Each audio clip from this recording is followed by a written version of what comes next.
reculer pour mieux sauter. Ça marche des fois en bateau. Pas toujours, mais des fois ça marche.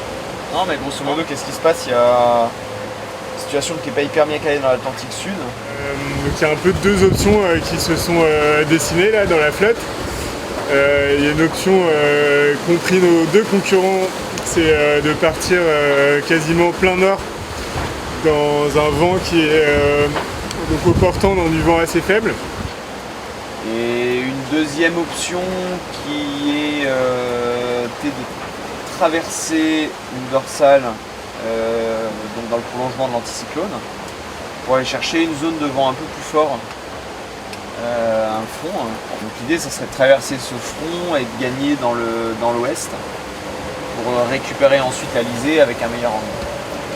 C'est une trajectoire qui nous paraît, en tout cas sur le papier, paraît normalement plus rapide. Un petit peu plus compliqué parce que forcément il va y avoir pas mal de manœuvres, il y a des changements de voie, il y a pas mal de transitions. On a quand même 3 transitions dans du vent faible à gérer, mais qui ne tente rien, n'a rien. Et pour le moment, nous sur le papier, en tout cas, ça paraît être meilleur. C'est vrai qu'on a eu, depuis le départ de Brest, on a quand même rarement eu des grosses options stratégiques très différentes. Ça a toujours été un peu fermé. Là, c'est la première fois qu'on change vraiment de philosophie et qu'on se place par rapport à un système météo. Il y en a qui se placent d'un côté, il y en a qui se placent de l'autre. C'est intéressant. C'est intéressant, ça met du jeu. Ça met un peu plus de suspense.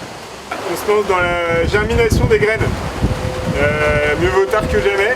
Il reste une douzaine de jours de course, donc on a plusieurs sortes. On a du fenugrec bio, du haricot mongo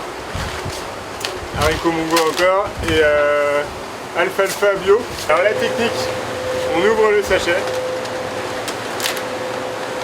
on le verse dans un sac en coton, et après on va faire tremper. Donc tous les sacs, on les met dans un tupperware qu'on va remplir d'eau. Ben là on arrive au bout de la course, donc l'avitaillement il a de moins en moins de frais. On va faire le plein de vitamines, le plein de produits frais, et on va arriver à Brest avec une patate énorme. Ça va être dingue. J'ai peut-être fait ça en CP ou en grande section, et ça date un peu.